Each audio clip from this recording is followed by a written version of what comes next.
कि श्रीमद् भागवत महापुराण की कथा सदा सेव्या मतलब हमेशा इसका सेवन करना चाहिए, इसका श्रवण करना चाहिए, क्योंकि श्रीमद् भागवत पुराण की कथा के बराबरी कोई भी पुण्य नहीं कर सकता है।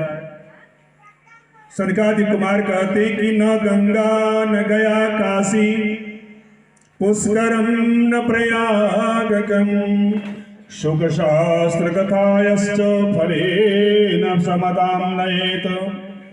कहा न गंगा स्नान से वो फल मिल सकता है, न गया में पिंडदान करने से वो पुण्य प्राप्त हो सकता है, न काशी न पुष्कर न प्रयाग, इन कोई भी तीर्थों में उतना पुण्य आपको नहीं मिल सकता है जितना पुण्य श्रीमद् भागवत महापुराण की कथा को श्रवण मात्र कर लेने से फल मिल जाता है। या जन्म मात्रमपेन सठेन किंचे चित्तम विदाय सुख शास्त्र कथान पीता चांडालवच्च खरवद वततेन नीतम मिथ्या स्वजन्म जननी जन दुःखभाज। वेद व्यास जी महाराज भागवत में लिखते हैं कि जिसने जीवन पर्यंत अपने चित्त को भगवान के चरणों में लगाकर पल भर भी भगवान की कथा को श्रवण नहीं किया, उसको वेद व्यास जी कहते हैं कि मनुष्य जोनी में आकर के भी वह चंडाल के समान हो जाता है। और का खरवत वततेन नीतम, जिस प्रकार गधा जीवन भर बोझ ढोते रहता है और बोझ ढोते ढोते अंत में इस दुनिया से चल बसता है, उसी तरह जो मनुष्य भगवान की कथा से विरक्त होता है, जिसे भगवान की कथा अच्छी नहीं लगती है, वो अपने परिवार के बोझ को ढोते ढोते सारी जिंदगी व्यतीत कर देता है और अंत में इस दुनिया से चल बसता है। और यहां से जाने के बाद वह पश्चाताप करता है, लेकिन कहा कि पीछे पछताए का होता है जब चुग गई चिड़िया खेत। जब हम लोग युवावस्था में होते हैं, जब हमारे शरीर में दम खम होता है, तो हम सोचते हैं कि अभी सत्संग करने का मेरा उम्र नहीं आया है, भगवान की कथा को श्रवण करने का मेरी आयु अभी नहीं आई है, तीर्थ में जाने का समय मेरा नहीं आया है, अरे ये तो चतुर्थ पन आएगा तो देखा जाएगा। लेकिन इस जीवन की क्या गारंटी कि चतुर्थ पन हम बिता पाएंगे कि बीच में इस दुनिया को छोड़कर जाना पड़ेगा। क्योंकि का शास्त्र में ये वर्णन आया है कि जातस्य ही ध्रुवम मृत्यु ध्रुवम जन्म मृतस्य च। इस संसार में जो जन्म लिया है उसको एक न एक दिन मरना ही पड़ेगा, क्योंकि इसका नाम ही है मृत्युलोक। और जो मर गया है का वह भी किसी न किसी जोनी में जन्म लेकर आता ही आता है। इसलिए अगर ये आवागमन के चक्कर से आप छूटना चाहते हैं, बार बार जन्म लेना और बार बार मृत्यु को प्राप्त होने के चक्कर से अगर छुटकारा चाहते हैं, तो आपको भगवान का भजन करना पड़ेगा, सत्संग में जाकर के भगवान की कथा को श्रवण करना पड़ेगा, आने भक्ति करनी पड़ेगी, धर्म करना पड़ेगा। आगे वेद व्यास जी कहते हैं कि मिथ्या स्वजन्म जननी जनि दुख भाजा।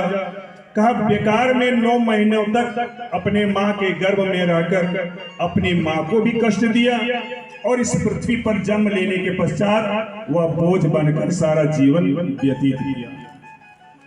भक्ति सुतौ तो तरुणो गृहीत्वा प्रेमेक रूपा सहसा विरासित श्री कृष्ण गोविंद हरे मुरारे नाथेति नामानि मोर वदन्ति। भक्ति महारानी अपने ज्ञान वैराग्य रूपी पुत्रों को लेकर उस सत्संग में भागवत की कथा में प्रकट होती है और भगवान का भजन करती हुई प्रकट होती है, भगवान के सुंदर नामों का गायन करती है। आए हम सभी भी 2-4 बार भगवान नाम संकीर्तन करें, क्योंकि इस कलयुग में भगवान के कीर्तन का बहुत बड़ा महत्व है। इसलिए श्री कृष्ण गोविंद हरे मुरारे हे नाथ नारायण वासुदेवा।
हे नाथ नारायण वासुदेवा।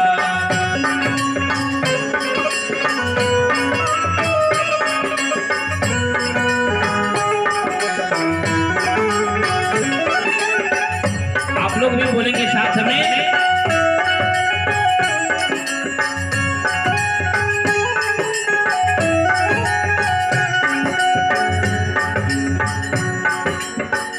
आप लोग सिर्फ मौन है, एक बार प्रेम पूर्वक सरल शब्दों में सुनाते हैं। गोविंद मेरो है, गोपाल मेरो है, गोविंद बोले आप लोग भी। हे गोविंद मेरो है, गोपाल मेरो है। सभी बेटी की तालियों का सेवन करते हुए ताली बजाते हुए भगवान का संकीर्तन करें। गोविंद मेरो है, गोपाल मेरो है,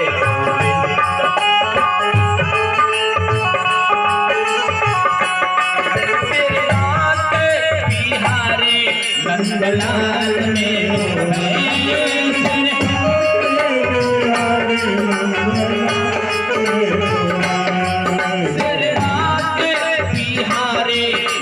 लाल मेरो है,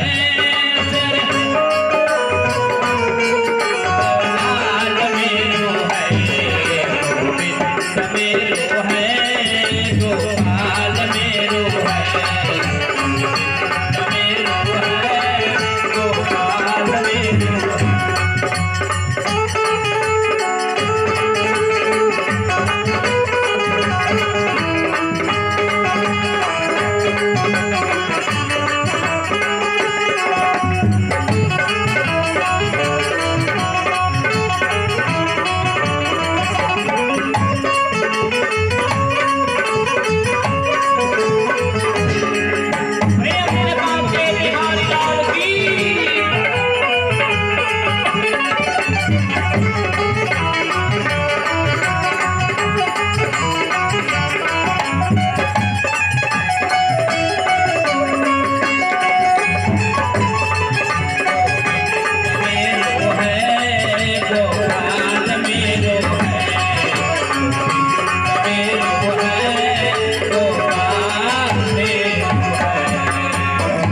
वृंदावन बिहारी लाल की